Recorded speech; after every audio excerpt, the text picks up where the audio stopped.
Bonjour, bienvenue sur l'environnement numérique de travail Léo, sur lequel vous allez trouver diverses applications qui peuvent être intéressantes dans un cadre pédagogique. Tout d'abord, lorsque vous êtes connecté à Léo, pour accéder à ces applications, il suffit de cliquer sur ce petit icône. Vous avez la possibilité donc de faire glisser les applications qui vous intéressent le plus dans cet espace pour qu'elles soient plus aisément accessibles.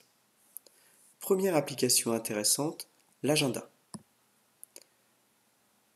Donc l'agenda, donc on peut créer en fait finalement un agenda pour soi-même, mais ce qui est intéressant également, c'est d'amener les élèves à créer des agendas pour eux-mêmes, pour planifier notamment leur travail, mais aussi pour planifier des projets, des actions. L'intéressant par rapport à ces agendas, c'est qu'on peut les partager. Donc les élèves peuvent les partager entre eux s'ils ont un projet mutuel, mais on peut également le partager avec les enseignants. Donc ça permet par exemple à des enseignants d'accompagner les élèves dans la planification de leur travail.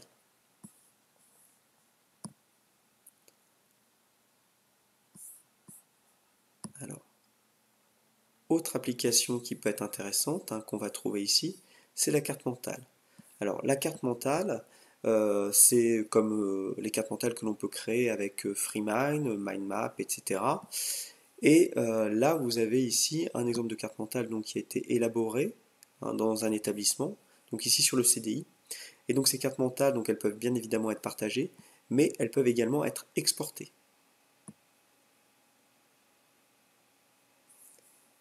Autre application donc intéressante ici, c'est les documents. Alors cet espace donc permet de créer des dossiers et dans ces dossiers on va pouvoir donc y intégrer différents documents, différentes ressources que les élèves pourront consulter si on leur donne accès à cet espace.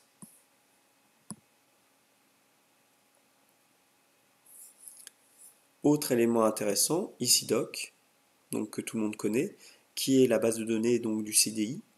Et cette base de données, bien évidemment, elle est consultable à la fois par les enseignants et par les élèves et permet notamment de faire des réservations. On trouve également EduMedia. Donc EduMedia est une application qui permet de découvrir la science en action, donc c'est-à-dire que vous allez avoir des ressources interactives qui vont permettre de mieux comprendre notamment la biologie, les mathématiques, la physique, etc. Fac de sciences, donc une autre application intéressante et qui va concerner les élèves qui souhaitent s'orienter vers des filières scientifiques, donc une licence scientifique. Ici, ils retrouveront des ressources, des entraînements qui leur permettront de s'intégrer au mieux en licence scientifique.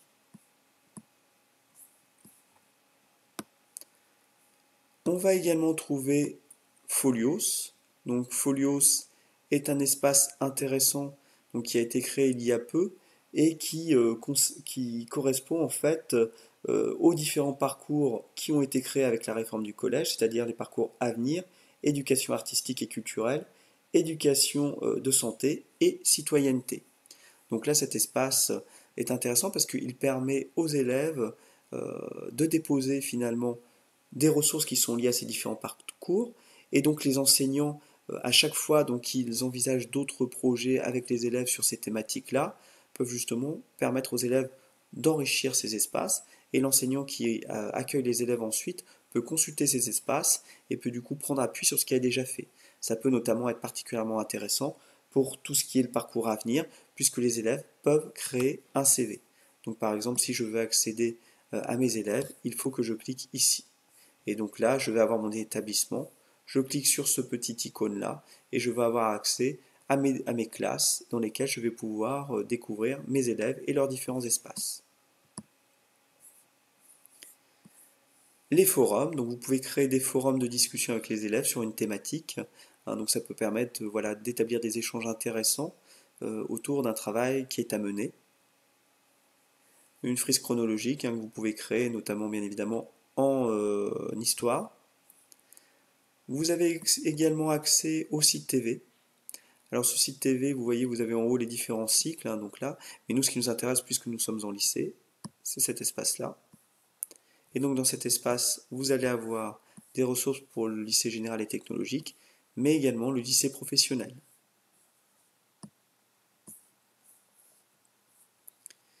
Nous trouvons bien évidemment la messagerie de l'ENT, avec laquelle on peut communiquer assez aisément. Vous pouvez créer des murs collaboratifs ou des pads collaboratifs avec les élèves, toujours avec vraiment la possibilité de partager avec l'ensemble des acteurs de l'établissement. Vous avez bien évidemment l'application Pronote. Et puis une application qui est assez intéressante, ce sont les wikis. Alors comme le nom l'indique, ce sont en fait des espaces dans lesquels on peut partager donc des ressources, mais ce qui est intéressant également, c'est qu'on peut les commenter. Donc ça veut dire que les élèves, si on met des ressources en ligne, peuvent commenter ce que l'on a mis. Donc là par exemple, un travail qui a été fait ici autour des destins extraordinaires de personnages fictifs ou réels, donc élaboré par un professeur de lettres. Voilà donc quelques applications que vous pouvez utiliser avec le NTLEO. Donc allez les explorer, il y a des éléments vraiment intéressants. Merci.